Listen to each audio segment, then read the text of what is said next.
Welcome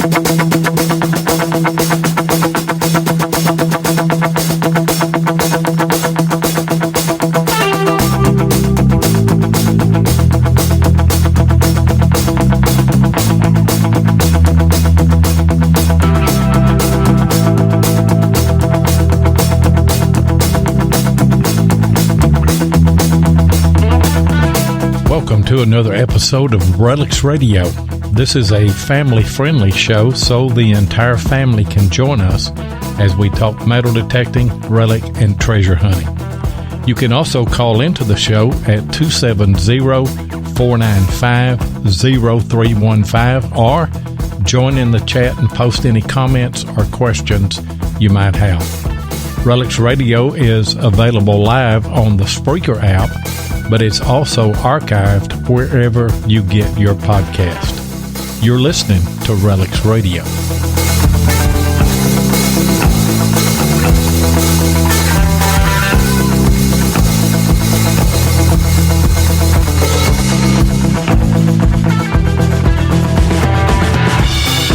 And you are listening live again to RELICS Radio. I want to welcome all of our live listeners that are on the Spreaker app, and I see that Chad is going really strong here tonight. Also want to welcome everybody that will pick up the show on the archives, wherever you get podcasts, Apple Podcasts, iHeartRadio, iTunes, Spotify. We're just about everywhere, so want to welcome you guys as well.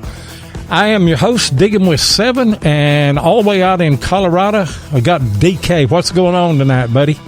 Hey, 7, how you doing? Everyone in the chat, just want to say a big hello to you. I'm telling you, we got so much snow here yesterday and this morning. It's still snowing right now, but we got about 14 inches up north here. It's been absolutely a crazy snowstorm to hit us here this late near May. I did not know that. Of course, I haven't had time to really catch any of the news or anything and watch anything. But now we had a big frost yesterday morning. Everything was really white, and it's a little late. You know, normally after, well, they say that April 15th is generally the last frost, and they were right. I mean, it was a big frost. So you guys got a lot of snow. I didn't know that. Yeah, I think it got it all out of its system today. And then, our guest we're going to have on later today is also from Colorado, so we'll need to ask him how he fared down there. I think he's a further south of me. But, man, I'm telling you, it was just terrible driving this morning. It was like really heavy, wet snow, too, and that's the kind that pulls your car all over the road if you get in the ruts. And it was really a challenge this morning. It looks good in the trees, though, doesn't it? It sure does, yeah. And I hope that everybody is well. I hope that none of our folks here on chat, none of our regulars, or nobody that normally tunes into the show, you or your family, I hope, are safe from the coronavirus. I think we see light at the end of the tunnel. The curve is flattening, going down in a lot of places, and so maybe we're on the tail end of this thing. I was kidding with them earlier. I said, we've just about acclimated to this because today is exactly a month that we've been locked down here in Kentucky. And I said, we're kind of getting used to it. We're ordering our food and stuff from Walmart online, and then one of our daughters goes to the parking lot and picks it up. And I said, we're even homeschooling and doing a pretty good job with that. But I was kidding with them. I said, other than a couple of kids, got expelled for fighting, we had a teacher fired for drinking on the job. And then somebody called in a bomb threat this morning. And I said, and that's just in my house, Obviously, I'm joking about that. But that's a rough house. That's a rough house right there. Yeah. Well, I think I mentioned to you that the company I work for, we're actually building that emergency hospital, field hospital, right, and turning the Colorado Convention Center to an emergency field hospital. And we had been going like gangbusters. We only have 3 weeks to turn it around. 2,000 beds, 2,000 patient rooms, associated nurse stations and all the associated support stations. And we've just been working 24/7 to turn that thing around. And just this morning, the state decided to go ahead and hold off on the last 800 rooms and stop construction on the last 800 rooms because they said the need is not being seen as much because of that curve starting to flatten. And if they could save the money, they'll save the money. So we're going ahead with finishing up the the 1,200 rooms, and we've got all the other 800 already framed up, just not drywalled yet. Right. And they've just stopped construction over there on that side. So maybe that's a sign of some good things to come. Hopefully. Yeah, that's good news. It really is. And I was thinking about that today, thinking about, us coming on the show here tonight, and you told me that y'all were really under the gun to get that done, and that you might actually have to call in and do the show on your phone one night. And I was wondering, well, I wonder if they're still, going forward with that project now that things have turned. So that's really good news, and hopefully that's the way it is all over the country. Who we got in the chat tonight? Oh, Scotty D was the first one in. He's always up there nice and early. Ricochet Mark, Mark changes his name every time he comes on here. So it's always interesting to see what kind of name he's going to show up in the chat. Tonight he's Ricochet Mark. We got Dennis G's in the house. Y Gold's here. Bill Hayes, of course. I saw Barb is also already in the house. And Paul Forsay's here. Boy, just some great people in the chat that I already see. Nelson Sonder, welcome. And Braden, of course. Awesome. Just some great people. I saw that I saw Barb said, do we not have any sound tonight? And then I see again that she said, oh, my headphones weren't plugged in. Yeah, you got to do that, I tell you. That's right. But we've got a great show lined up tonight, don't we, Ken? Yeah, we really do. The guest on tonight, I've been watching his YouTube channel for a long time. He's a fellow Coloradan here in my hometown. We've never had a chance to hook up, so maybe we'll still have to do that sometime. But I want to welcome to the show Shane Klesh. Shane, welcome to RELICS Radio. Hey, thanks for having me, man. Much appreciated. Yep, glad you could come on with us. Yeah, excited about tonight. You're a man of many adventures, aren't you? I try to keep busy, try to keep out of trouble. So, yeah, you could say that. Yeah, you do a little bit of everything, and all things that I really like. But I'm going to let Ken go ahead and kick the show off and get started with you there. Yeah, sure. Yeah, why don't we start at the beginning? Just tell us a little about yourself, Shane, before we get into your whole YouTube channel. Like, have you always lived in Colorado, and kind of what's Shane Klesh about?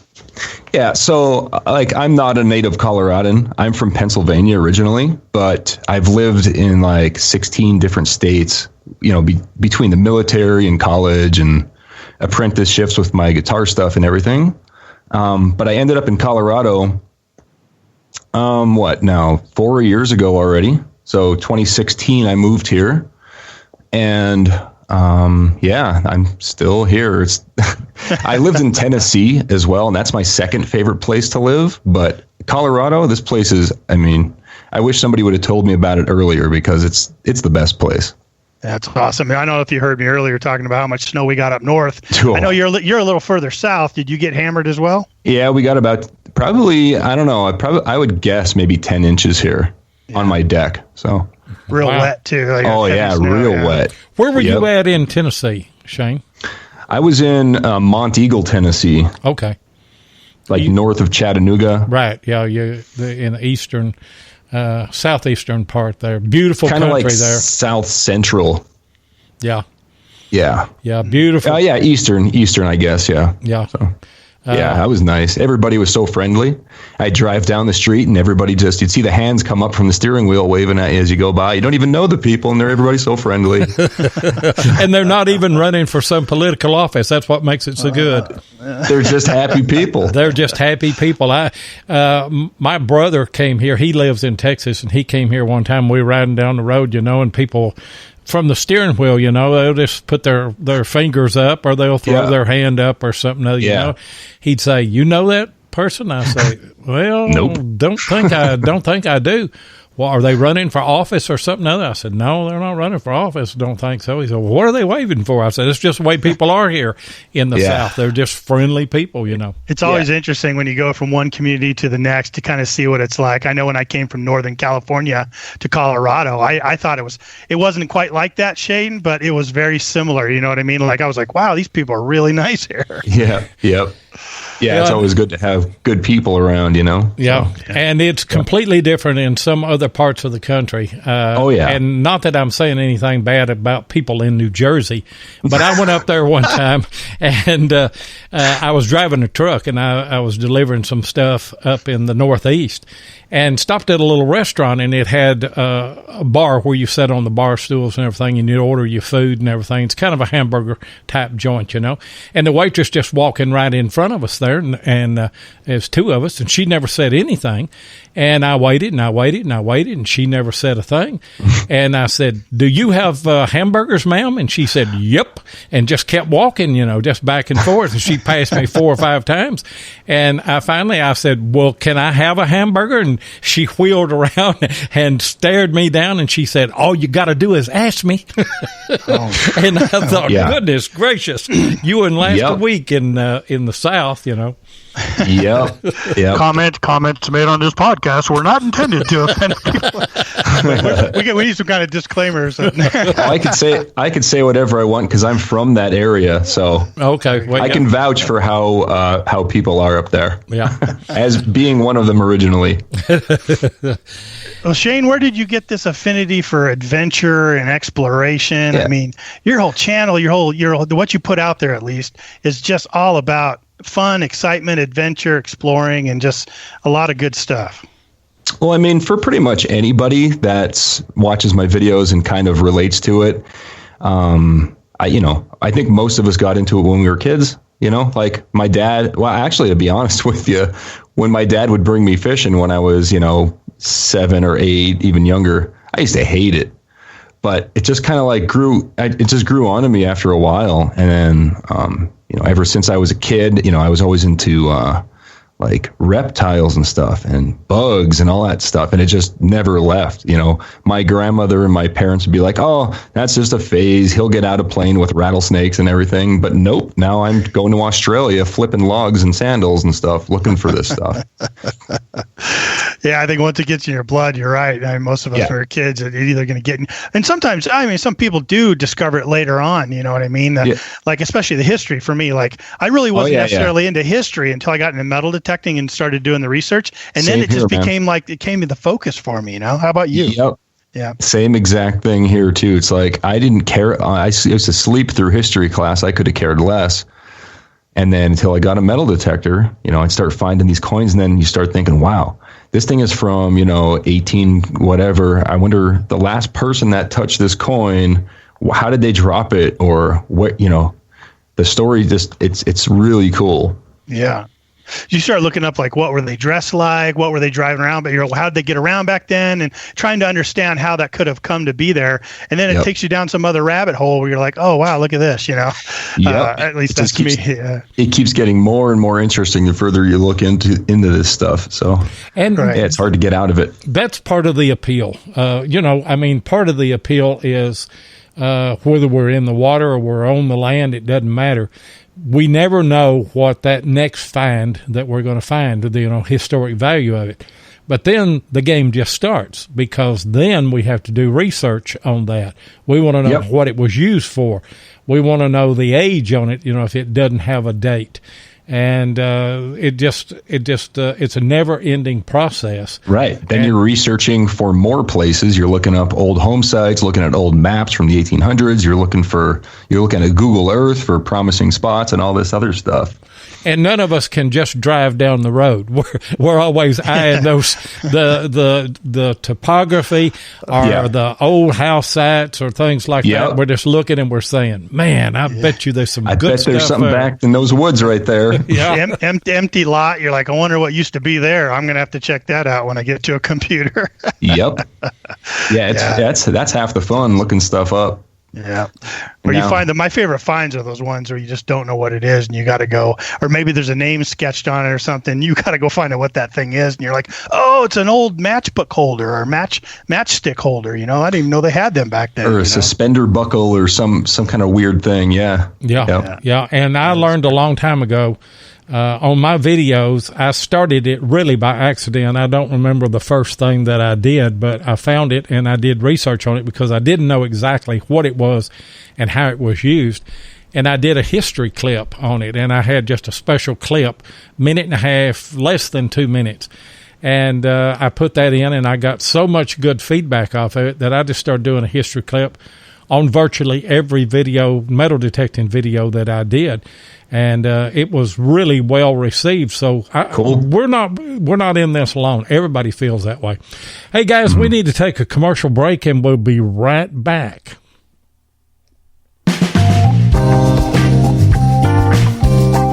I'm excited to announce that Tim Henderson of Murray Branch Outdoors has rejoined RELICS Radio as a sponsor.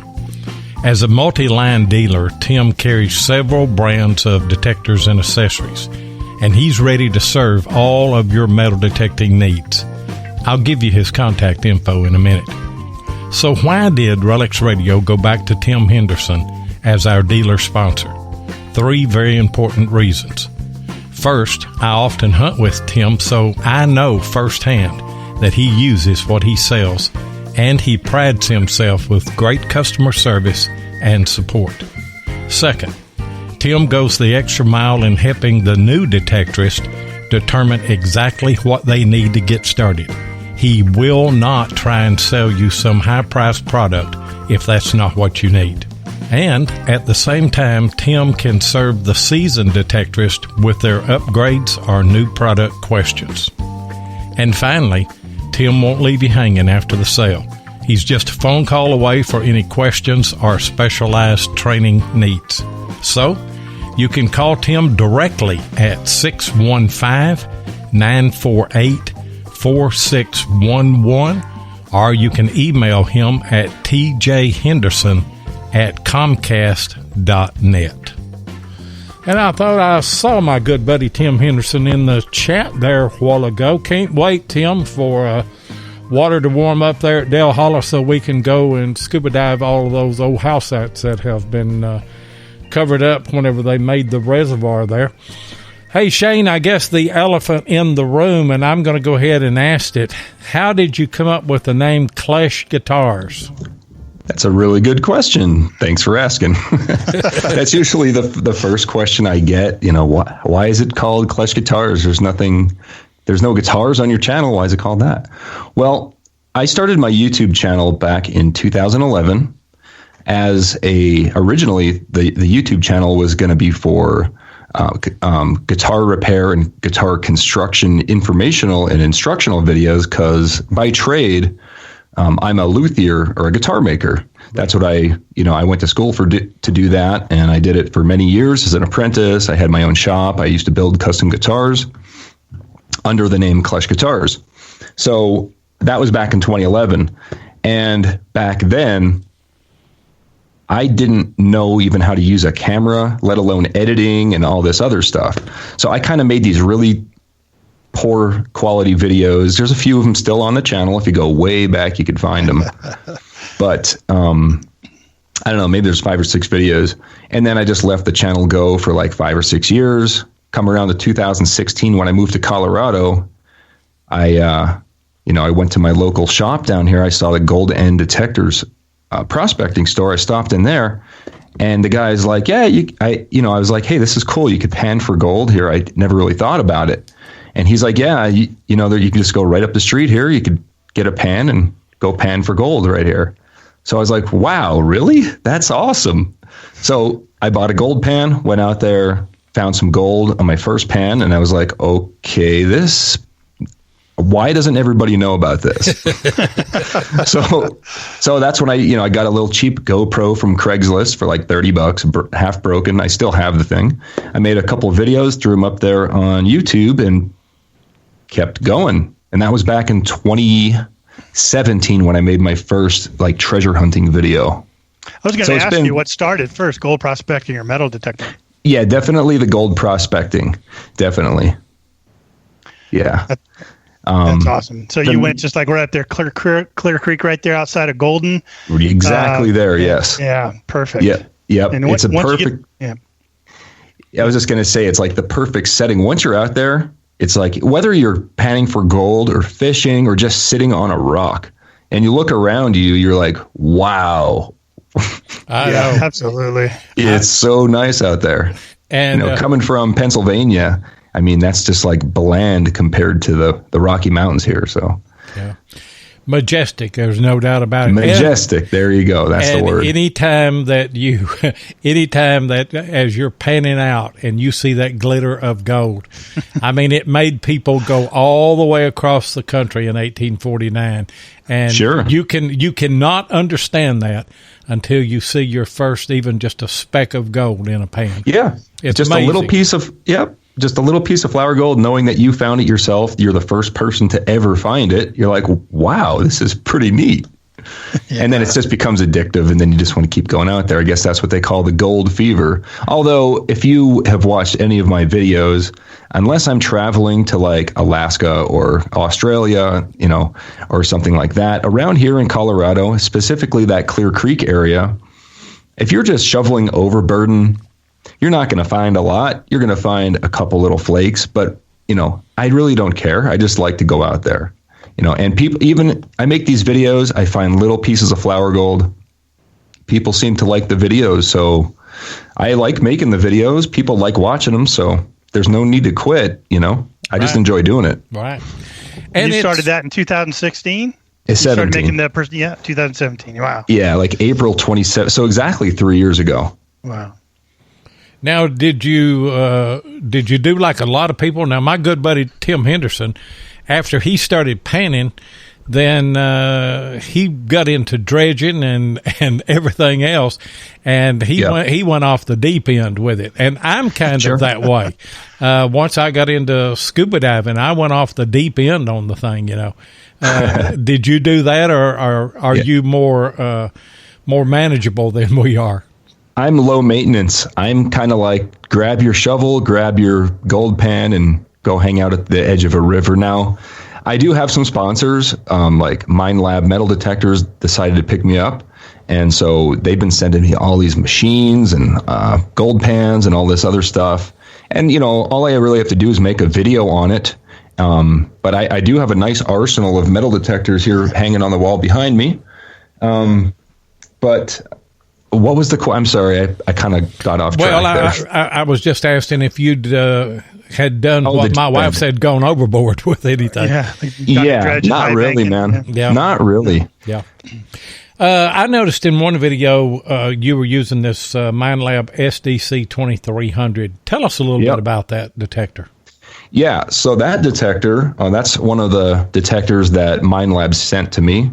It's quite expensive. I'd never be able to afford it on my own, but Mine Lab sent me one. They want me to, demonstrate it, show how it works and everything like that. So I was like, yeah, sure. I mean, I will use it. I've had it for about a year now. I did bring it to British Columbia and Alaska and the Yukon. And yeah, I mean, this machine, it's basically, you can fold it up and fit it into your backpack. And it is a high-powered multi-frequency gold prospecting machine. It's very sensitive, and it's waterproof up to 10 feet or 10 meters. No, 10 feet, I think. And it's perfect for finding little sub-gram gold nuggets. Wow! And it's also really good at finding trash. If you go on the riverbank, you'll find lots of fishing sinkers and hooks and everything too. But that's part of the fun, It looked pretty cool the way it folded up like that. Yeah, man. Yep. I was going to ask you how well it did for you out there, if you're able to, get it down. Sometimes it's hard to get a detector down when you're just using it for one or two times. You know what I mean? But I haven't had a chance to watch your video yet, so I didn't see what your thoughts were on it. Well, up in British Columbia, I brought it up to Dan Hurd's claim up in north of Hope, British Columbia. I don't want to say exactly where his claim is. Sure. But we went on to his Pickerton claim with it, and I found some gold. You could tell right away when you're on the gold. But like I said, you're also finding fishing sinkers and hooks. So anything metal, there's no readout on it. It's just beep or no beep. You know what I mean? Right. Yeah, I used the GPX 4800 for the first time this year at Diggin in Virginia. I went on a Virginia hunt, and same thing about, at least, there's no readout or anything. You just got to go by the sound of it, and if it sounds good on the entry and good on the exit, and if it's got this nice curve to it, it's probably something interesting. And if it's got this sharp sort of gouge at the end of it, it's probably a head of a nail. And it was really interesting, real big learning curve for sure. Yeah, you got to learn the sound. Yeah. Yep. Well, I mean, when you've done a lot of like crevicing and stuff, I'm telling you, that's I think that can still be productive in these Colorado rivers if you concentrate on a lot of crevicing more than just going through the tailings, In conjunction with scuba diving, and that's the main reason I got my scuba license. My right now I'm an advanced open water diver. I've got the nitrox certification. Next thing I need is the dry suit. And I'll be good to go, man, in these cold, frozen Colorado rivers. They do. But that's where you're right. That's where it's at. Crevicing underwater, definitely.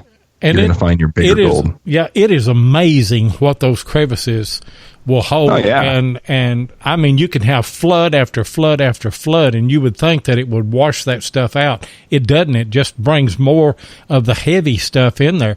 But you get a lot of lead in there as well, too, So. Oh, yeah. Yeah, but when you find that lead, you're on the good stuff. Yep. Because there's gold there, too. And, that's one thing that people that metal detect on the beach, they like those washouts. And where it's washed the sand and removed it and got it down to hard pan. And I've heard them say, the ones that we've had on the show, we love it when we start finding the lead sinkers, because then we know we're about to find the gold rings too, because that's right, they're in the same spot. Even though gold weighs more than lead, a lot of people don't know that. Well, lead is actually, believe it or not, lead actually weighs more than gold, but gold is more dense than lead. Therefore, that's why it acts like that. Okay. Well, I was wrong on that then. Well, not wrong. The gold's going to sink faster. Basically, that's all you need to know. Yeah, it's going to beat it to the bottom. Yes. Wow. So, how long have you been scuba diving? Oh man. So I guess the beginning of 2018. I think. Yeah, January 2018 is when I first got into it. And like I said, the reason I got into it was for the specific purpose of getting down to those crevices underwater in the rivers, and searching shipwrecks and stuff like I did last month. I went down to Mexico and did a shipwreck dive. I made a video on that one. What was that like? And who'd you go with? Are you able to say? Yeah. My girlfriend Heather and I. We both got certified the same time. We both have the same exact certifications. We both did it together. So we're like, diving buddies. If you're a scuba diver, you know that you should have somebody with you at all times. Right. So, we went down there, and for the purpose of actually the main mission of that trip was to replace a geocache that was hidden on this shipwreck, the C-53. No way. Really? Yeah. Oh. So I got a what was it? An old Morgan, an 1879 Morgan silver dollar. Right. And I made a new logbook, an underwater logbook. And went down there. I attached some magnets to the logbook and re-hid the thing because it was, the geocache was missing. So I went to do maintenance and it was gone. So I just left the logbook and the coin there. So the next person that finds it's going to be really happy. Wow. It was a nice. Cool. It was a nice Morgan. There's no doubt about it. And then the book that you got is just it's a waterproof. Right in the rain. Yeah, a little waterproof binder, and you took some magnets and super glue, and also baking soda. What do you use the baking soda for whenever you're super gluing? So that's an old luthier guitar maker trick, and a guitar repair trick, really. You can pretty much, I learned this doing that. You can take baking soda and super glue, and you can glue anything together using that. Anything. I did not know that. Yeah. And you even took some paracord and took the guts out of it and then did that with the pencil to, for the logbook and everything. Yes, Interesting. Sir. Yeah.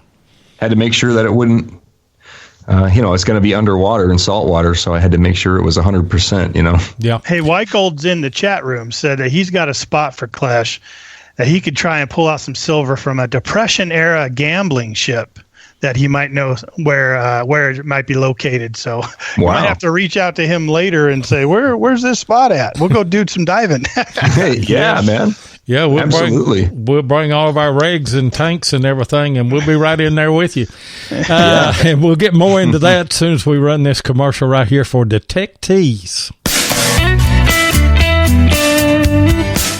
T-shirts are a perfect way to get your brand recognized, whether you're talking about a business, a club, a sports team, your YouTube channel, or whatever. But you may have asked, where can I get quality, affordable shirts on demand? Well, I'm glad you asked. RELICS RADIO uses DetectTees.com for all of our T-shirts, long sleeve shirts, and hoodies. That's DetectTees.com. Ken and Mark Guthrie make quality shirts that last, they ship quick, and best of all, they're affordable. So if you need customized apparel, then go to DetectTees.com and be sure and tell them that RELICS Radio sent you. And Ken and Mark Guthrie, great guys right there, good Southern gentlemen. If you want a RELICS Radio T-shirt or a hoodie, well, hoodie season's about over with, but the cooling towel season's about to start. You can get RELICS Radio stuff from them. Or if you have kids that are involved in any kind of situation where they need a lot of T-shirts, reach out to them. They'll give you the best deal that you can get anywhere. If you've got a YouTube channel, reach out to Ken and Mark Guthrie, and they may start making your shirts for you. It's DetectTees.com. Hey, Ken, did you see how much money that he said had come off of that ship? I did. I was just reading that. He said that somebody had pulled out $250,000, all silver, and there's still more down there. The first people that dove down to that gambling ship. So sounds like a pretty interesting thing to look into for sure. That'd make a cool video. It really would. And that'd pay for a lot of treasure hunting stuff too, scuba diving and detectors and gold pans and everything else. Yeah. Hey, Shane, I noticed also that you do what I guess all of us that got into gold panning, you work some pay dirt too, don't you? Yeah, and you know what? So the pay dirt thing is kind of like originally, matter of fact, all the way up until maybe my 50th episode of different pay dirt reviews, it was just like filler material for my show because, I wanted the main focus of my show to be like the adventure, enjoying the outdoors, getting out there and getting off your butt and going having fun out in nature and stuff. And I was releasing a new video every 3 days. So that means writing, filming, editing, publishing every 3 days, brand new video. So I couldn't always get out there to film something every 3 days. So I started buying bags of pay dirt to kind of fill in the gaps when I couldn't be on time with my regular schedule. And those videos just took off. I released a video last week and it's got 500,000 views already. So, it's pretty crazy how many people really watch those videos. But yeah, the pay dirt stuff, I would not recommend it to anybody. And that's kind of what my show turned into, like warning people about the scammers out there. You're basically giving money away and you're not going to get it back when you buy pay dirt. That's all I really have to say about that. Right. Well, but it is good though. For certain people, like say you live in Florida, there's no naturally occurring gold in Florida. Or Louisiana, or like a lot of different places around the world has no naturally occurring gold. So if you want to get the experience to pan for gold, there are companies out there that aren't out to rip you off. You just got to find them, and that's why I make the videos. Yeah, and it gives you a learning experience. If you're going to go to a place where there is gold, you're going to take a vacation or a trip. And you know nothing about panning gold. I know whenever I first time I panned, you think that that stuff is just going to fly out of the pan. But if your technique is good, you really can't get it out of there, if you're panning right. And the same thing with the lead shot. And so you learn that process, and it's as exciting as if you just went out in the wild and really found it, even though you're going to find it somewhere in that bag of dirt. I'll be honest with you, I've done probably over 100 bags of pay dirt, and every time I see gold come through, I'm like, all right, you still get that rush. It's definitely fun. And I think that comes through in my videos too. So I think that might be another reason why the videos, those pay dirt videos, are so popular. I really don't know why they're so popular, to be honest with you, because I think my adventure videos are a whole lot better, to be honest. I think it all ties in together, though. It's just about that search and that unknown. You know what I mean? Like, you're uncovering all this dirt. It's what could be. And I think that really entices people. I think that's like the bare essence of. I think most metal detecting videos, prospecting videos, and even pay dirt. It's like what could be, and right. I think most people can see themselves doing that too. You know what I mean? Yeah. It's not hard to do. I mean, it's not hard. And if you can't afford a pay dirt, you can do the same thing. I made a video how to prospect for $5. You can go to dollar store and get yourself what did I use? I used some kind of a pan a little metal pie tin for $1. I used that as a gold pan. You could just take 2 pieces of lead, throw it in there, pan it down, just throw some sand in there, and it's the same. It's the same process. You're just not going to get the gold, That is a great segue for what I wanted to talk about next. I'm telling you, one of the most impressive things about your channel there, Shane, is that you think of some really interesting things that most people aren't thinking about to offer to your viewers. Like, okay, gold prospecting. Okay, you're out in a river, and everyone expects you to be out in a river.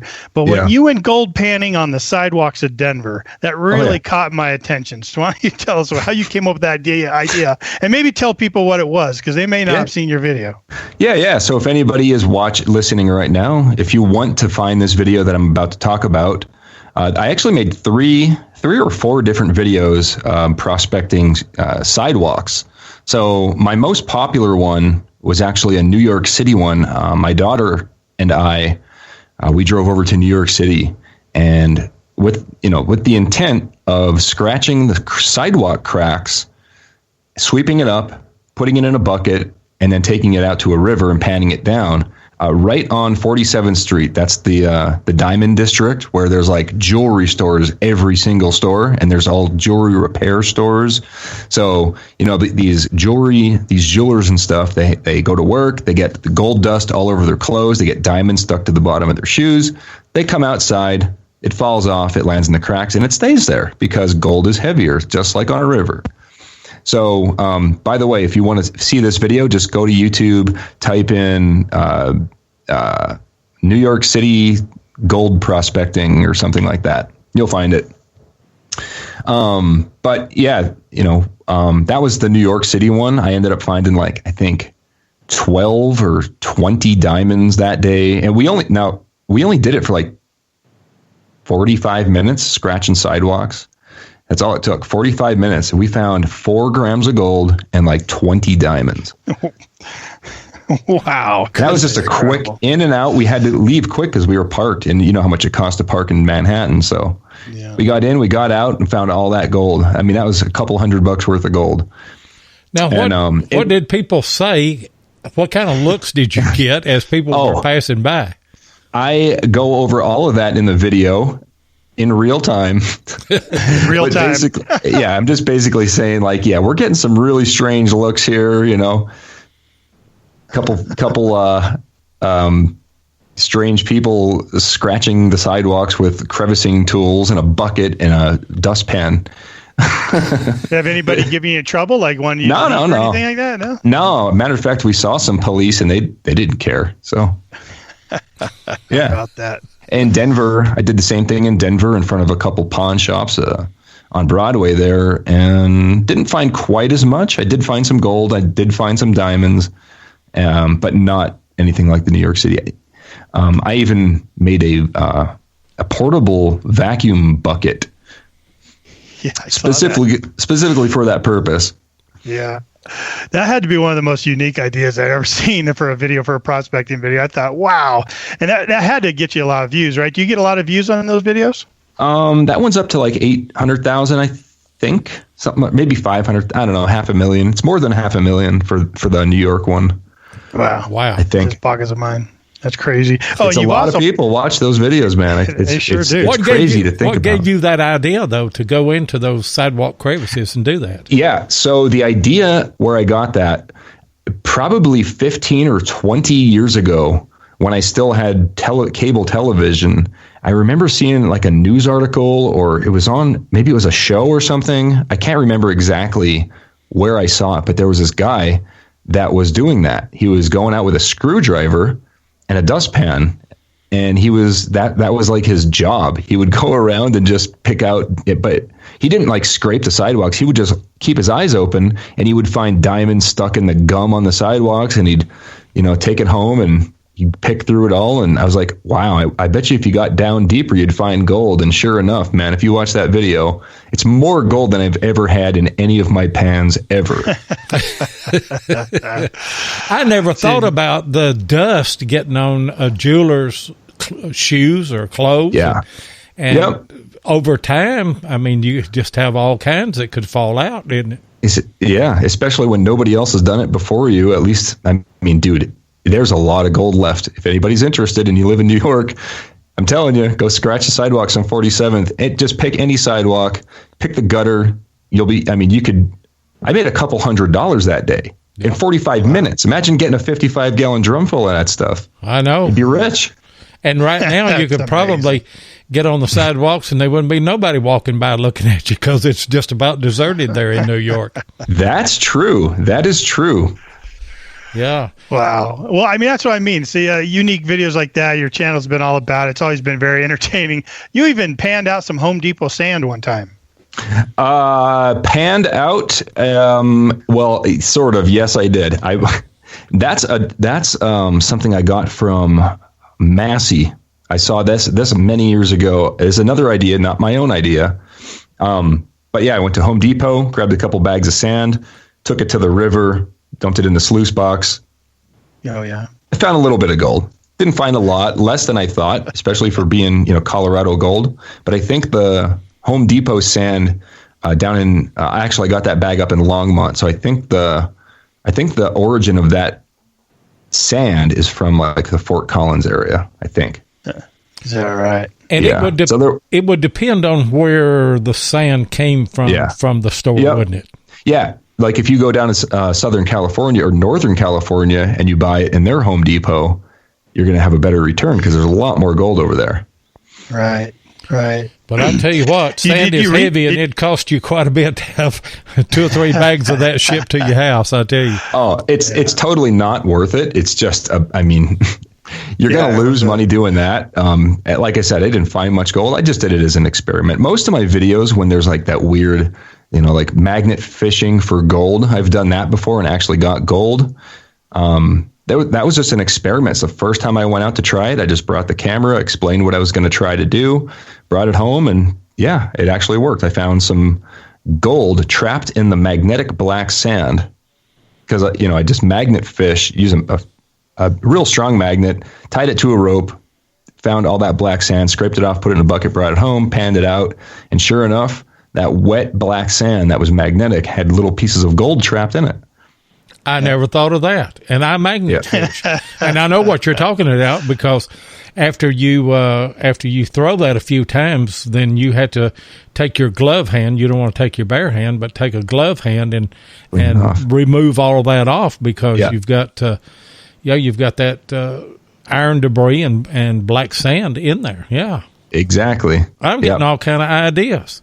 I'm telling you, I've seen Shane hunt in culverts before, like pull out the culvert and dig out the culverts and pan some of that stuff out. I mean, you're up there in those gold producing areas. You're surrounded by it up there in some of the mountains in Colorado. So I thought that was a great idea too. Yeah. Yeah. It's all about getting out there and just trying, if you don't try, you're never going to know. But and Barb said, she said, I didn't think that gold was magnetic. It's not. It's getting trapped in that magnetic black sand, isn't it? That's correct. Yes. So the gold, when you go panning for gold in a river and you start finding black sand in your pan, you know that the gold is going to be close and probably under that black sand. So if you're magnet fishing and you start coming across black sand, you just keep casting right there, get as much of that black sand as you possibly can. Remember that spot for later because you want to dig it out. But you just take that black sand, put it in a bucket, take it home, and spoonful at a time, pan it out, and you'll get yourself. It's not going to be very big gold. It's going to be pretty small enough to be trapped inside that wet magnetic black sand. But that's the only reason you're getting it, is because it is trapped in the wet black sand. Right. But yeah, it does work. It does work. Interesting. We got another commercial break, and then we'll be free baseball from there.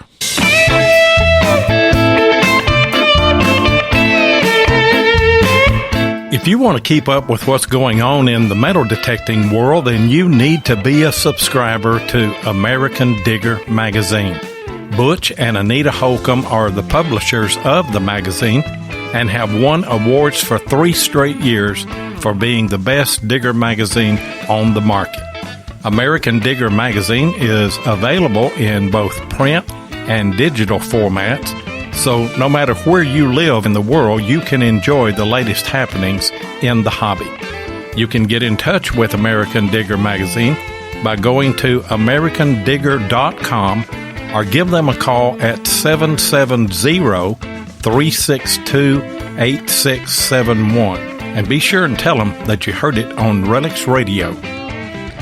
And as most of you know, I am the producer of American Digger Magazine's Relic Roundup every Monday night right here on Spreaker, 9 o'clock, with me and Butch Holcomb and Jeff Lubert. So come and check us out. This next Monday night, we got a guy that found 7 guns water hunting. That's going to be a interesting show. You know, Shane, listening to you, I'm trying to come up with these. I'm trying to brainstorm as we're talking here and taking notes and trying to figure out. I've come up with an idea. They come up with pay dirt, and they put a little gold in that, and you buy it. You're never going to get as much gold as what you paid for, but you're going to get a little bit. I'm going to start bagging up sand and hide some Indian head pennies in them and start selling those bags and let people go through it with a pinpointer and find the pennies. Sure. What you could do is just take a $5 bill and throw it in there and charge $10 for it. That's basically what they're doing anyway. But it's the whole experience, isn't it? Yeah. It is. Have you ever had any, in all your experience with the pay dirt, have you ever had any pay dirt that shocked you to where you were like, whoa, actually that's not too bad? Or has it all been kind of, right now I'm at episode 76. So just off the top of my head, I can't think of any specific company names. There's so many of them. But there are a few. I think there's one or two of them that I actually did get my money back as far as gold, 24 karat gold value. So, I mean, there are a couple good ones out there. I don't know if they were considered the bonus bag or the 1 out of 100 bag. I really don't know. But yeah, I have found decent amounts of gold, but I mean, for 2 out of 76 bags, not a good return. Well, you've been doing a lot of traveling lately, and just so not lately, but overall. Why don't you tell me about some of the trips you've taken? Like, I know you went to Japan, right? You went to Japan. You've been to Australia, right? And then up in Alaska. Yes, sir. That was last year. I guess the first trip last year was Australia. If you guys are fans of any gold prospecting videos on YouTube, there's a guy called Vogus Prospecting, Chris from Vogus Prospecting. He invited me down to go do some gold prospecting with him in Victoria, Australia. So, of course, I was like, yeah, we'll do that. So, luckily, I found a nice cheap plane ticket, and I went down there, spent about 2 weeks down there, and yeah, man, if you've never been to Australia, and it's like, first of all, it was February going into March, and it was the middle of their summer down there. Wow. And dude, talk about 115 degrees, super humid. Another YouTuber, Pioneer Polly, was also there with me, and he's Canadian. So he he was melting to death. He was just like physically melting sitting there. So we had to get him into a pool. I was doing okay, but it was definitely, I was actually sick when I was down there. I had like, I don't know if it was a flu. It wasn't like a flu. It wasn't that bad. I just had like a really stuffy nose. And if you watch those videos, you can hear it. But all I remember, it was like, I just had that dizzy feeling the whole time I was there. I don't know if it was because I was so excited, because I've always wanted to go to Australia ever since I was a little kid. Like I said, when I was a kid growing up, I liked snakes and all that stuff. And of course, Australia is the best place for that stuff. So I was finally there, and it was awesome, man. We did find some gold. We found, I made some pretty good videos down there. Some of my favorite videos I made were filmed down there. That was the Australia trip. There was a good group too. Pioneer Polly and Chris with Vogas. Those are good guys. Yeah. We had a lot of fun, man. In one of the videos down there, we set the camera up. We were metal detecting a playground, and we were like, you know what? I'm going to set the camera up. Why don't we play around on the swings and the slides and everything? So we did that, and I did like a time lapse of us playing around and put funny music behind it. That's kind of like, that sums up the trip for me with that little segment. Yeah, that's all right. Yeah. And then, also went to Japan, found some nice gold in Japan, real nice gold. You wouldn't think Japan would be a place, but yeah, right outside of Tokyo. Were you invited out there, or did you go out there for vacation and just turn it into a? I went out there. Yeah. I went out there specifically to look for gold in the Tama River, just west of Tokyo, north of Mount Fuji. And I do have friends in Tokyo, and Kyoto as well. And one of my friends, I met up with him, and he can be seen in my Japan videos. And it was nice having him there, not only because I haven't seen him for 15 years, but he was also holding my camera, which was so nice because I'm always doing this stuff myself. So I put him to work right away. But that's awesome. Yeah, I was hanging out with Nugget Noggin recently, and he was saying, man, I wish I had a cameraman with me, because that would be so nice. And so that's great. Yeah. Yeah, Japan was really cool. I've been to Korea before, which is very similar. So it wasn't total culture shock, but every time I go over there, it's like everything is so backwards in a great futuristic way. I guess that's the best way to explain it. I'm looking forward to the next time I go back there. And then, I went to British Columbia, Yukon, Alaska, all on the same trip as well.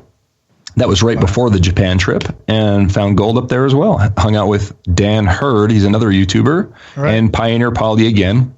Got together again, and we found some nice gold up there. Yeah, there's some great gold up in Alaska. There's a bunch of, I know people do a lot of dredging up there and just find just a lot of it. Ounces and ounces a day. Yep. Yeah. Per hour they find. I mean, it's insane up there. But hey, when you were in Japan, did you meet a YouTuber called Ginger in Japan? I did. Yeah. Did you? Okay, I did. Why Gold's in the chat room was asking about that. Yeah, Ginger in Japan. I actually filmed a video with him. He made a video, and that video is on his channel, and then I filmed a video with Ginger in Japan and myself, and that's on my channel. We went to a place called Hibiya Park, and man, dude, we were metal detecting in Japan, dude. Nobody metal detects in Japan.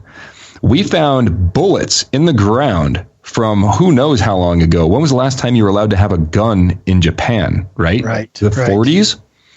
So I found 2 watches on my first day metal detecting, and I'm talking like a 15 square yard area. It was like a park, wasn't it? Wasn't it like a park? Yeah. I made a video of it, and dude, I found so much stuff, like concentrated stuff, just every couple inches, another target. And it was all good stuff, like coins. I mean, just ridiculous. It was so neat. Wow. There's another YouTuber I watch in Japan there. I can't remember his name right now. Darn it, it's slipping my mind. But I remember him and his buddy, they came across an actual sword blade. And I was just blown away by watching. I think I saw that video. Mm-hmm. He has the name Japan in his YouTube name. Correct. I know it's like Exploring Japan or something like that. Yeah. Yeah. And they took it to a museum, and the guy was talking to him about it and stuff. And I saw that. Amazing time. Why does no one in Japan metal detect? Do you have a reason for that? Honestly, it's like here's the thing about metal detecting in Japan that I learned when I went over there. Of course, I did my research before I went to find out what the rules were. The last thing I want to do is, promote illegal activity on my YouTube channel. I don't want to get shut down. And I want to tell people the right thing. But basically, if you find something in Japan worth value, you turn it over to the police. And then apparently, now they never took my name or my paperwork or anything, but apparently they're supposed to take your information, and if nobody finds it within X amount of time, I can't remember exactly how much time, I think it's a year or two, if nobody claims it, then they'll give it to you. So now I found a silver ring in one of my videos. I gave it to the cop on video. And I never filled out any paperwork. I just gave it to him, and I was like, okay, that's that's the right thing to do. I'm not going to worry about, they'll never find who it belongs to. There's no inscriptions on it except for the 925. But I was like, just take it. I got it on video. That's all I care about. And then even coins and everything, I had to turn them into the police, everything. However, when I tried to turn all those coins in, a big handful of dirty coins, the cops are just like waving me away. So I got to keep that stuff. But yeah, that's the rules in Japan. If you find something, you have to turn it in. I also found a wallet over there. I turned that into the cops too. Now, did you get anything back that you turned in?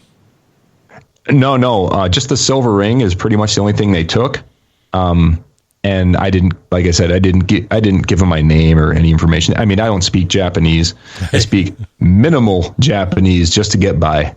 So I didn't know what to say to them. So, interesting. Yeah, I'd love to go over there sometime and visit for sure. Yeah. Just even if I just didn't do any detecting or anything, just to get over there as a tourist, it'd be great. It's really interesting. Hey guys, I've opened up the phone lines 270-495-0315. Call in if you've got a question for Shane, or you've got something that you want to share with us. And call in 270-495-0315. Yeah, call on in. Ohio Relic Hunter in the chat room said, note to self, if ever detecting in Japan, don't clean any finds before turning them over. Smart. There you go. And we've got Tim Henderson of Murray Branch Outdoors on. What's going on, Tim? Hey, what's going on, Loy? Not much. Hey there, Tim. This right down our alley right here tonight, ain't it? Yeah, it is. Bringing back some memories and making me think about how much work it was, too. Yeah. That dredging's not for sissies. No, it's not. Yeah, no, you do a lot of work. I think a lot of people don't realize just how much work it is. I know my youngest son, he got excited, he wanted to come with me, and I took him out to the river with me, and I think we went through like 8 or 9 buckets of dirt, and he was about done. Yep. We took a 6-inch dredge down to the Tallapoosa River in Wedowee, Alabama. There's a lot of fine gold down there, and we spent 3 days, 3 guys with that 6-inch dredge, and we ended up with an ounce, wow, a good solid ounce of gold. But by the time we split it up, I think we were still in the hole with our steaks and our drinks and our fuel, but it was fun. Yeah. Wow. But it was fun, wasn't it? It's a lot of work. It's a lot of fun. It's a lot of work, but if you like the dredging we were doing, we were, anywhere from 4 to 8 feet deep, that 6-inch dredge. We had comm units on our full face mask, and we were able to talk to each other, but you had to have 2 guys down and 1 guy manning the dredge. And, you pack your lunch out there with you and just eat it while you're floating, and, wide open all day. It's a lot of work. And then you got to bring that stuff back in and classify it down and pan it out. And it's sunlight to dark, and you're just slap wore out. But it is a lot of fun. It's not going to get rich, I don't think, unless you're in Australia and hit one of those big nuggets. But Shane, I had a thought. You were talking about all that gold you found in the cracks in front of those jewelry shops in New York. Yes, sir. I got a proposition. What we need to do is we need to go to those places and offer them free carpet. Yeah. And we'll go in and change their carpet out. We'll roll that carpet up and take it, clean it out like a gold mine. There you go. Start a cleaning service. Go in there and vacuum up. No, just just remove the whole the carpet and take it out of there. Put them some new carpet down and burn the take that carpet and wash it out like we did the gold grabber mats. If it's that much in the cracks, that carpet's got to be loaded. I agree. Even the floorboards under the carpet. Yeah, just a full renovation. I see it now. Yeah, we're going to really go in the hole, Tim. Go in there with a crowbar, start ripping up the floorboards. I'm sure they'd love that. I'm just thinking you slip in there and say, hey, man, we're offering a free carpet installation. We'll haul off the old. They're not going to know what's going on. That's actually a pretty good idea. I hadn't thought about that, Tim, but that's what we do with sluice box. You take that carpet material out and put it down in the bucket and wash it out, and that's what catches all the fines there. That's right. In the very bottom, below all the ripples and everything, you've got that mat, and it's a lot of people use various types of carpet if you're on a budget, and it'll sure catch the fines. You got to get yourself a dredge down into the storm drains there on 47th. So, they would be looking at you. It's got to be a layer of gold down there. You got to be. You know it. You think it would absolutely. be? Absolutely. Well, not to mention jewelry and stuff. I did a 1-year rehab of the Fayetteville sewer system. I was with an environmental firm, and I was over mapping out all of the lines I had to hang with the jet trucks, and I had maps of all the city sewer, and they'd run the jets up through, and the jets would run up through with a jet that pushes it, and then they would pull that jet back with the nozzle blowing backwards, and they would suck everything up as it came to the manhole. They would dam the other end up. And then once they got it clean, they'd run the camera up in there, and it had a footage counter, and we would document wherever there was a cave-in or a fracture in the lines, and the repair guys would go back and fix it after we mapped it out. But at the end of the day, me and the jet truck guys, we'd go over to the sanitary sewer department where they took all the stuff they vacuumed up, and they would dump it out into sand beds. Mm-hmm. And we would sit there with gloves and sticks. It didn't smell or anything because it had been jet washed. It was like a lot of gravel and debris and rocks, but I can't tell you how many gold rings and earrings and coins and things that would go down the sewer that we found in that. Yeah. Yep. And you know how long it would take to find enough gold to make a ring in nature compared to what you just did? Yeah. That's right. Return on investment there and your time is a lot better spent, I think. You just got to think outside the box, just like that. It's perfect. There you go. Carpet replacement. We only do jewelry stores. Thank you very much. Jewelry stores and gold refineries only. That's right. Murray Branch Outdoors, metal detectors, and carpet replacement. There we go. There we go. There you go. Hey, thanks for the call. Hey, I'll get off of here and let somebody else call in. I just wanted to call and say, hey, I've been pretty busy lately. I actually got the grandkids here tonight. My daughter-in-law's grandfather passed away with Alzheimer's, and so we got the kiddos spending the night tonight, and I try my best to listen to the show, and I finally told them Papa's got to go to the bathroom, so that's the only place I get left alone. I'm actually sitting in the bathroom so I can talk for a minute. Oh, great. Oh, me. Yeah, but thanks for the call. Have to visualize that, but hey, I want to hook Keith up with the Walking Liberty ring too. I hadn't done that in a little while, or Shane. I'm sorry, Shane. Okay, Lloyd, get some information to me and get a size from him, and I'll hook him up. Okay. Hey, Shane. Tim makes some incredible rings. Yeah, he makes them out of old silver coins, and he's going to make you a Walking Liberty ring. So, oh wow! After we get off, I'll get your address and everything, and your ring size and all of that. Yeah. Wow! Thanks a lot, man. Very cool. Hey, you're welcome. Thanks. Appreciate it, Tim. And yes, sir. We'll get together soon. I'll be listening. Okay. All right, Tim. All right. See you. All right. Bye. And we got Denny Morrison on the line. What's going on, Denny? You tell Tim when he works on that gold coin ring he's going to send him, watch out for those chips he's going to fall off. Oh, no, he's not making a gold coin ring. He's making him a silver ring. Well, you never know. You could keep that silver or that silver shavings. That adds up. Yeah.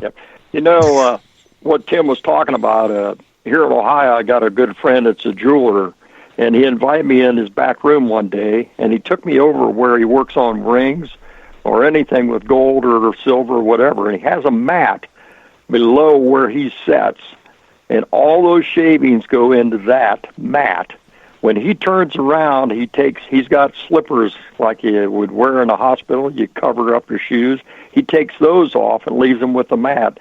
He said every night he goes out, he cleans that, and like you would for gold, he sluices that or whatever. And he said you would be surprised. And I cannot believe. I think the gold you probably found in New York had probably been there 100 years, because any jeweler in his right mind would know exactly what you're doing, or that they would be taking gold dust outside.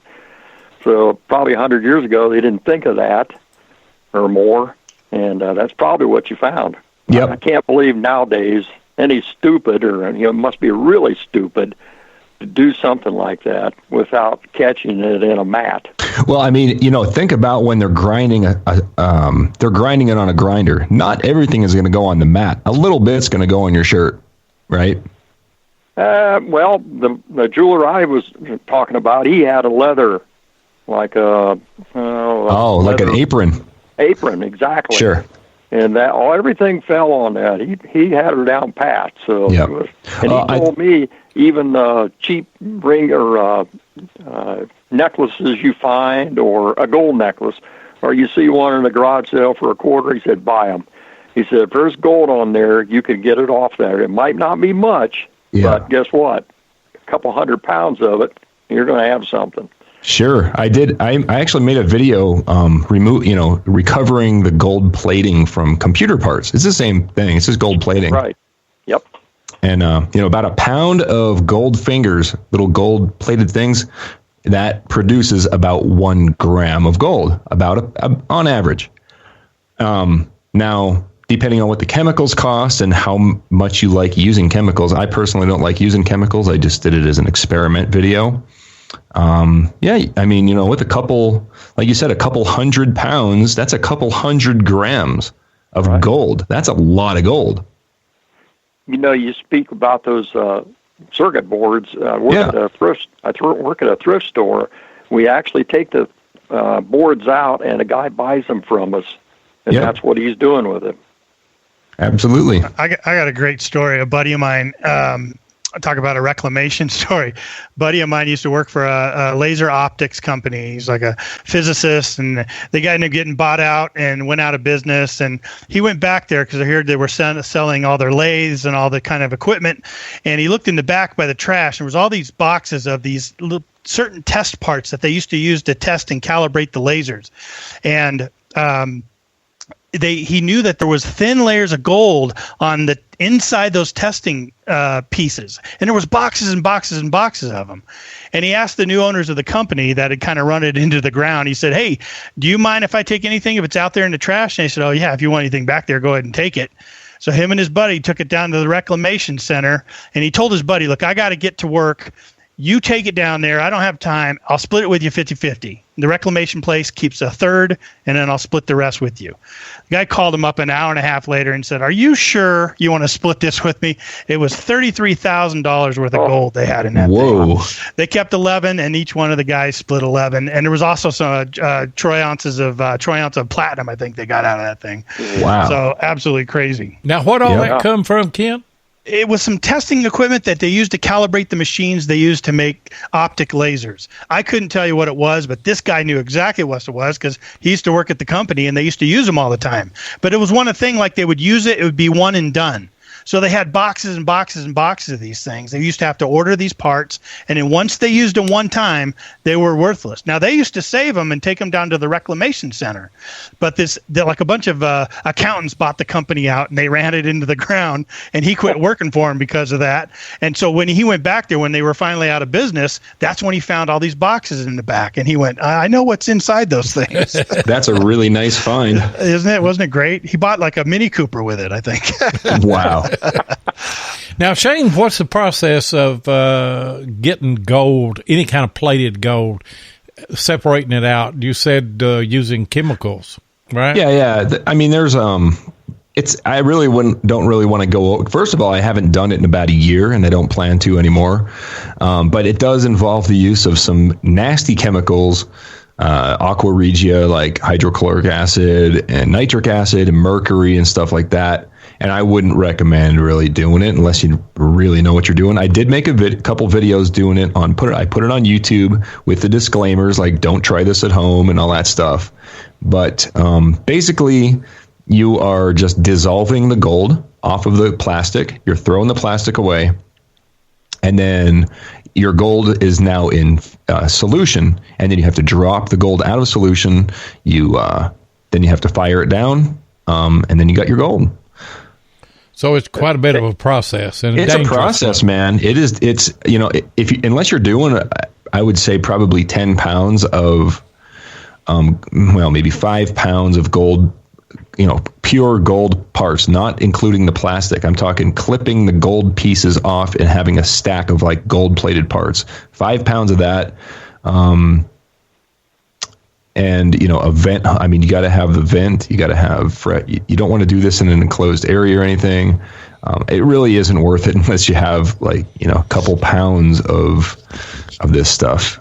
And yeah, you can find out how to do it on YouTube. I do have videos explaining how to do it.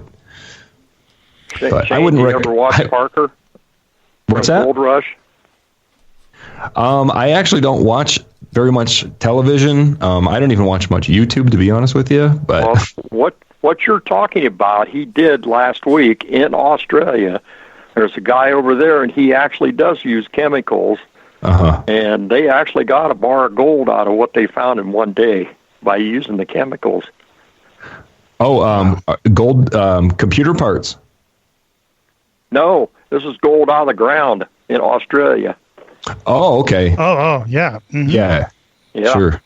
Absolutely. Yeah, over there in Australia. It's just laying on top of the ground, isn't it, over in Australia? Isn't it just laying right there on top of the ground? The roads are paved in gold in Australia.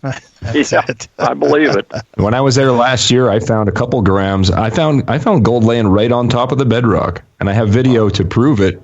Sean from Busted Knuckles Prospecting, another YouTuber, he brought me to his secret spot. And there's this big piece of rough granite on this gold-bearing creek.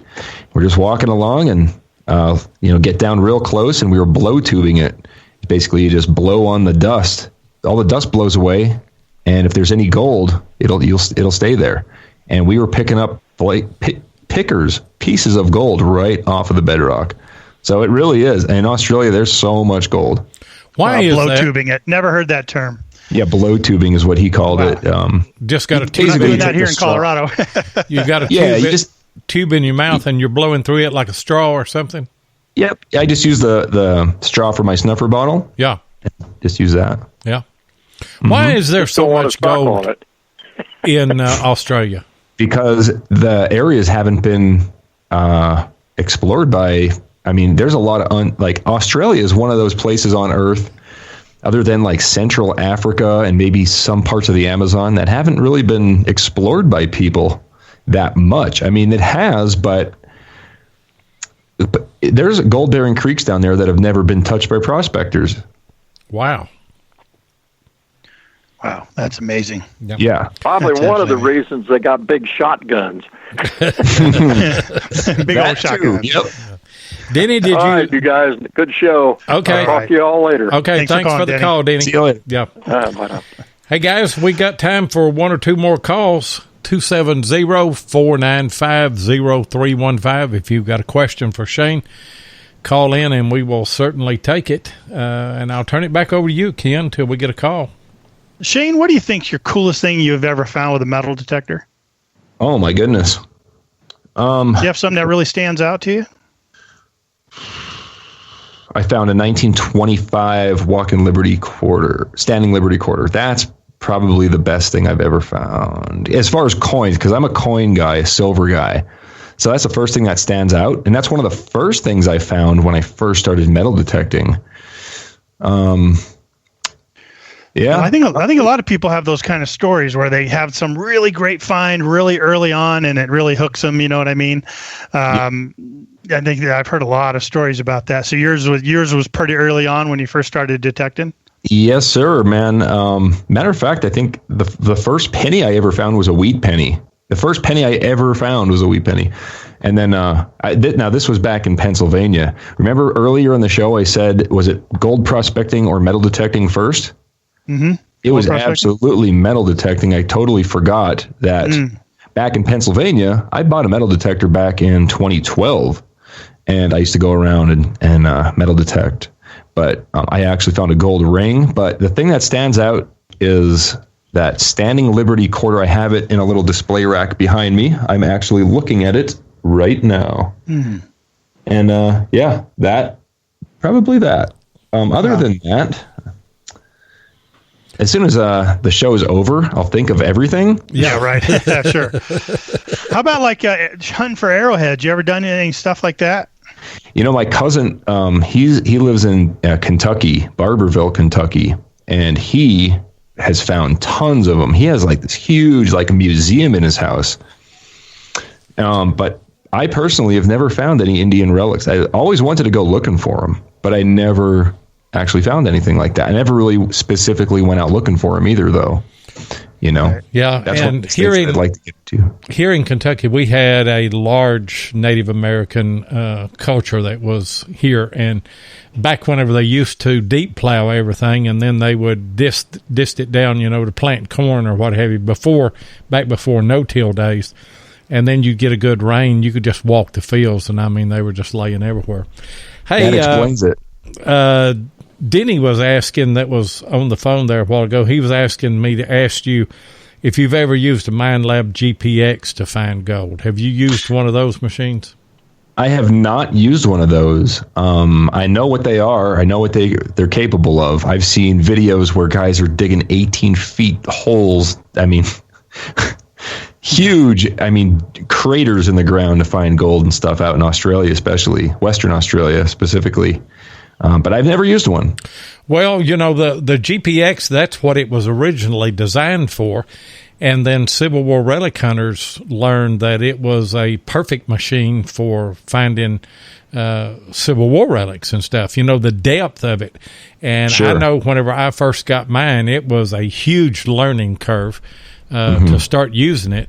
But the first thing that I learned out of it was that I had to get a bigger shovel because, you dig some deep holes. Got to get a backhoe.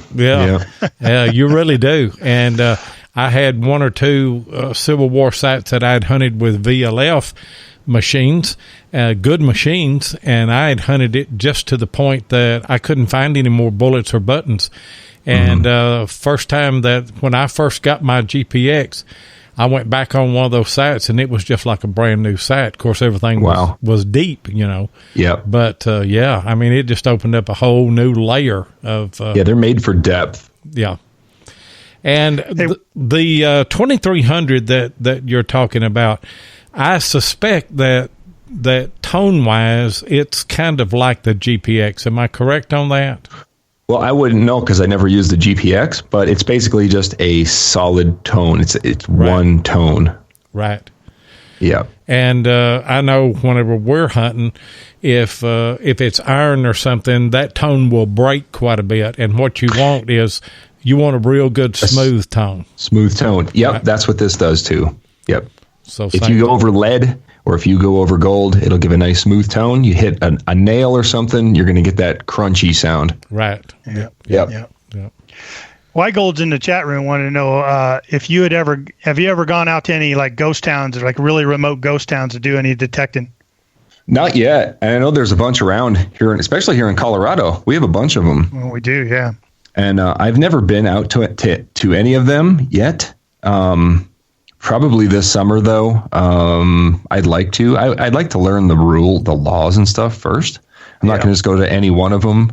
I'd like to find one that's legal to go on because it's going to be on camera. Right.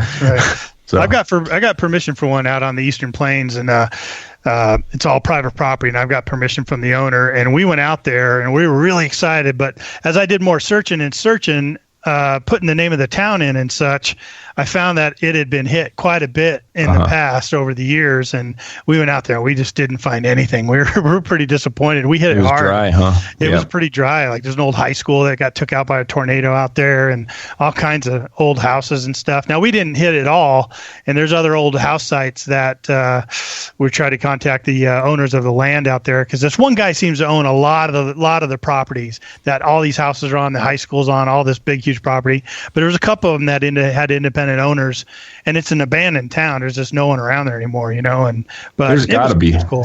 There's got to be stuff there. There's got to be stuff. Yeah. We only spent a few days there. Yeah, there's some really interesting like ghost towns up in the mountains. Like I actually have a book that I bought. It's called Jeep Trails to Ghost Towns in Colorado. It's like specifically tells you how and exactly how to get to these places.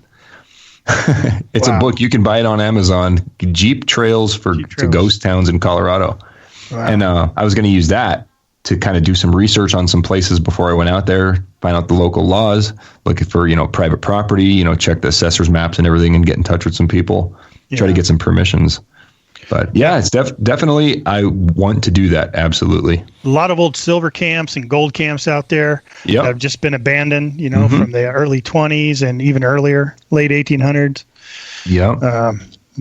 There's a lot of cool stuff here in Colorado. And the way I understand it, I know on north of Colorado that there was a pretty sizable Chinese population that worked at those places. And it's not uncommon for them to find, Chinese coins and stuff, right? Yep.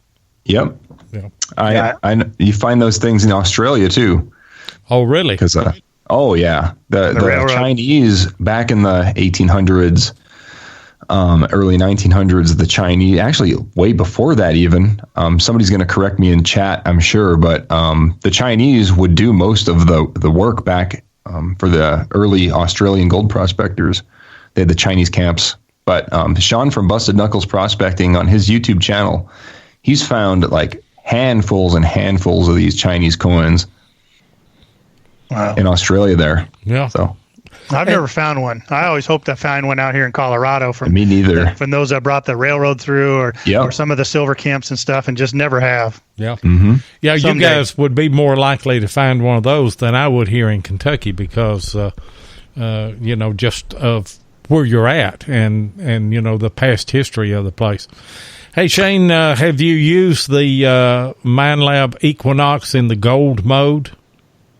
Yeah, I have, and I found gold with it too. That's what I brought to Australia with me, with the 6-inch, the small. What is it? The small coil? Yeah, 6. Yeah.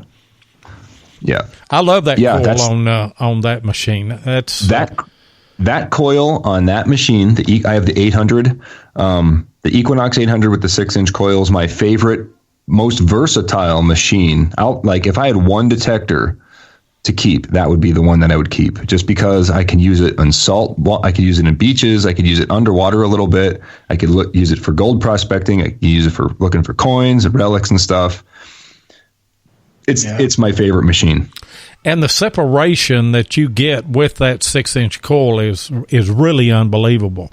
Oh yeah, I've got into a spot or two that had old house sites where a lot of square nails and everything. But there was each individual one, couldn't you? Oh yeah, you really can. But that machine's great. You're able with that 6-inch coil, even with that small coil and the speed that the Equinox has, which it's extremely fast. But even with that, if you take that 6-inch coil and just creep along with it in those highly trashy areas like that, machine will pick those good targets right out of the middle of it. It's amazing. Yes, it will. Yeah. Yep. And that's really what I use mine for. I like to scout with a Garrett AT Pro, but when I get through with every other machine, I go back with that Equinox with 6-inch coil, and there's always a lot of stuff that you miss with the other machines. Yeah, because it's so fast. It's like a little, it's like a pinpointer, but it gives you a readout. It's like so awesome. Yeah. Yeah, my small coil too on my machine. It works the same way too. It's like a laser scalpel, man. That thing will It just it's perfect. It definitely takes it up a notch. Now, you wouldn't think so, right? You think the small coil, you're giving up something because of the surface area you can't cover, but what you give up there, you're picking out in the separation ability of it, you know? Yep, you're not going to get the depth like you would with a GPX or anything. That's what that machine's for, you know, but it's definitely good. It has its place. It's the best all around. Like I said, when I travel, that's the machine I always throw in my pack. That's the one I want to bring because no matter what kind of environment I'm in, unless I'm specifically going scuba diving, you know, the Equinox 800 covers all my bases. Now, what do you use scuba diving? I have the Excalibur 2, the MineLab Excalibur 2. Yeah. Yeah. And what coil are you using on it? I just use the stock coil. It's not too big? 10-inch. No. I'd like to, you know, while scuba diving, it is nicer to have some, you know, compact stuff. Right. But that's the one that I haven't used it yet for scuba diving, but that's the setup. I actually want to change the shaft on it and get a straight shaft for it. I haven't done that yet. I want to kind of tweak it a little bit and make it more scuba diving friendly because right now it's basically stock is the way it is. Yeah. There's a few things I want to tweak on it to make it more scuba diving friendly. That is what Debbie is currently doing for me. She is they're building me a custom Excal from parts that they've got, and building me one specifically to scuba dive with. What is that smaller coil? Is it an 8-inch? I think. I don't know. I have the 10-inch. I just have the one that it came with. Yeah. You know. I don't know what it is either, but and you're good to what depth with that Excal? 200 feet. That's what I was thinking. Yeah. So wow. I've never even dove past 100 feet, so I think we're good. I'm not going to dive past 100 feet. Sure not. So yeah, that would do me. There's no doubt about it. Yeah, that's it. That's the machine for scuba diving.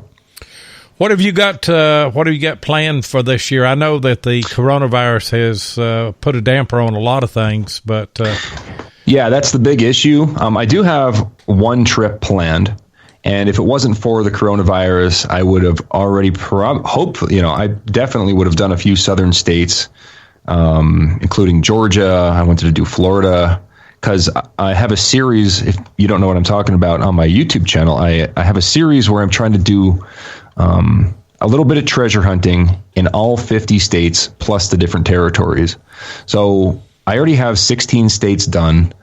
And this year I was going to go and do, you know, during the winter, during the colder months, I was going to go knock out some of the southern states and then during the summer go up to like Wisconsin and Michigan and do some copper prospecting and, you know, up there and find some flower gold in Wisconsin and, you know, all over the place. But because of this coronavirus thing, I mean, it would be nice because I could just drive to these places and fill my tank for like $8 and just, but unfortunately, like they're, you know, right. I think it's going to be over sooner than we think, to be honest. I'm, if you look at the charts and stuff, I'm a chart looker and it looks like the curve is reached its peak and I think it's starting to come back down. So I think, I mean, I have no place to say, but if you were asking my opinion, I would tell you probably by early July, I think we'll be pretty much done with it.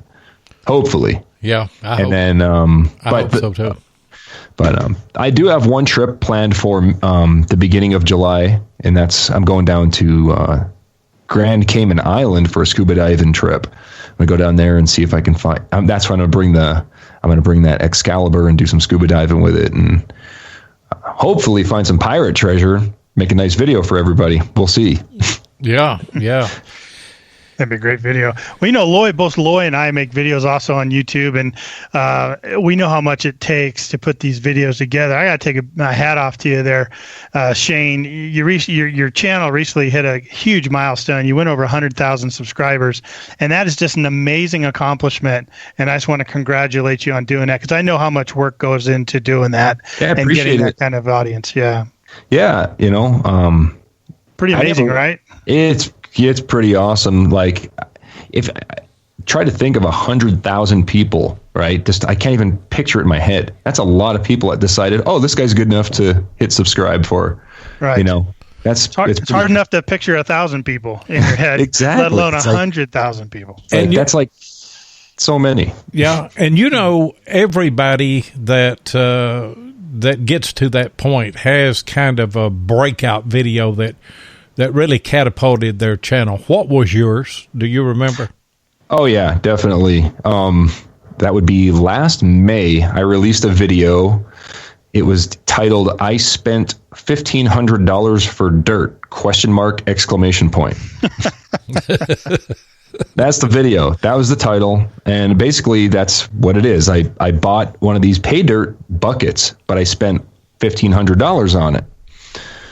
So that video, it went viral a couple times. It got like a total of probably 40 million views. Goodness gracious. Yeah, it's a lot. Now that's with social media networks. These like, I don't know if you probably know what I'm talking about. On Facebook, you'll see these videos, these viral videos that come up from Lad Bible and VT. Sure. And these guys. Well, they grabbed my video. I gave them permission. I said, you could. Who picked it up? Yeah, Lad Bible. Oh, Lad Bible did. Okay. Yeah, and wow. VT as well, and also some channel in Turkey, some people in Japan, India. Like, this thing was worldwide. And yeah, just the ones that I counted, just Lad Bible and VT and my own YouTube channel. Like 40 million views, but that's definitely the one, because I gained like 30,000 subscribers just from that video on my analytics. And it puts you on a brand new trajectory. You know what I mean? Oh, yeah. It launched it for sure. So the dirt was worth it. The funny thing is, in the comments, everybody's like, oh, what an idiot. Why would you waste your money? Right. Yeah. And then I'm looking at my ad revenue like, right. Yeah. Right. Crazy. It's a gamble, and it's a tough nut to crack. YouTube is, but everybody that jumps into that upper echelon always has some breakout video that does that for them, and then you see what people like, and I trust that what you bought was pay dirt and you're working through it, right? That was it. Yeah. Yeah. That was well, the funny thing is, before that video, I bought one for $1,000, and I noticed back then, this was back in 2017, the first year I started doing it.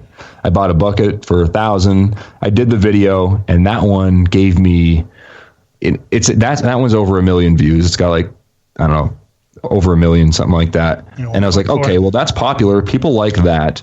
And everybody in the comments wanted to see another video similar to that. So I was like, okay, I'll just up it another $500. I already made my money back on that first video. Might as well put it right back into the channel. I did that, got the $1,500 one. That one hit, like I said, it went crazy. So 2 months ago, what is it? April? Yeah, back in February, I bought another one, this time for $2,500. So I added another 1,000 on it.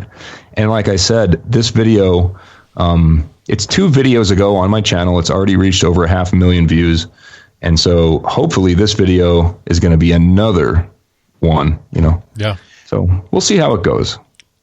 You're having a lot of luck with that. It's I think it's because it's kind of like a sensational idea, I think. And I think a lot of those networks, a lot of those media networks will pick up on that because they know it can grab a lot of attention. You know what I mean? Yeah, definitely. Because your thumbnails are real similar between the 1,000, the 1,500, and the 2,500. They're very similar thumbnails.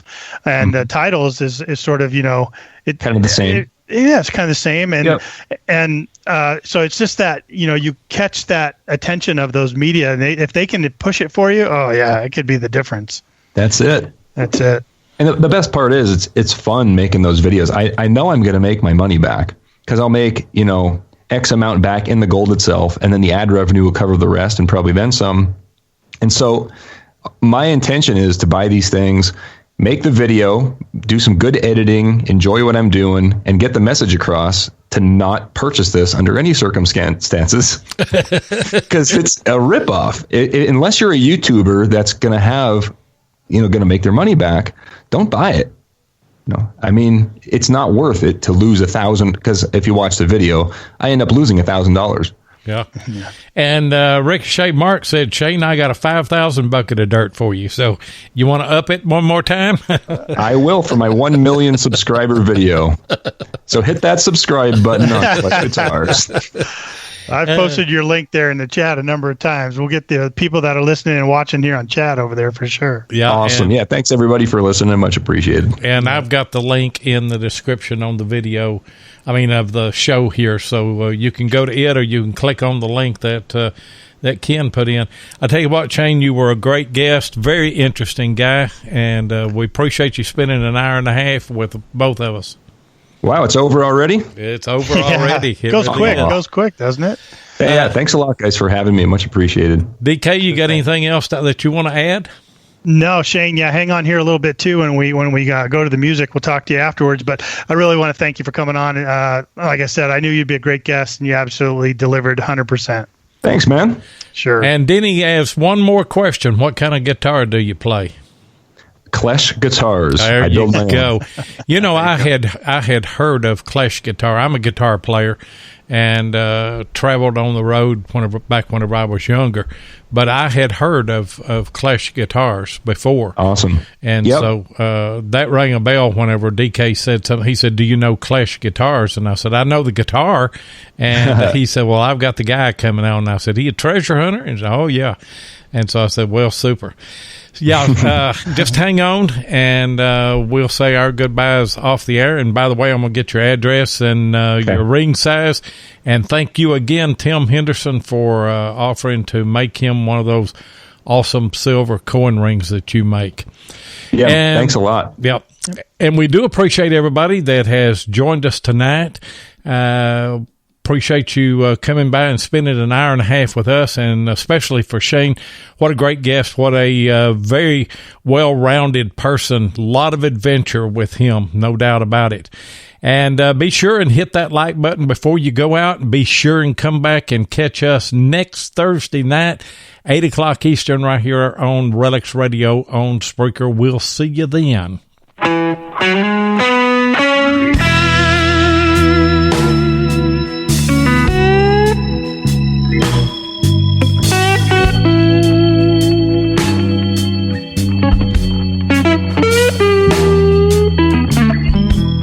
Thank you so much for joining us tonight on RELICS Radio. We really do appreciate it. Be sure and join us live each Thursday night at 8 o'clock Eastern here on Spreaker, or you can catch the archive show at RELICS Radio on Spreaker, iHeartRadio, iTunes, Apple Podcast, and many other podcast outlets. Please take a minute and hit the like button, and be sure that you follow us so that you'll get notifications of all of our upcoming broadcasts. Be sure and visit Diggin with 7 and Adventures in Dirt on YouTube, and check out the RELICS Radio Facebook group page. If you'd like to get in touch with us, then send an email to relicsradio@outlook.com. We'd love to hear from you. We hope that you will join us next Thursday night, and until then, get out there and dig some history.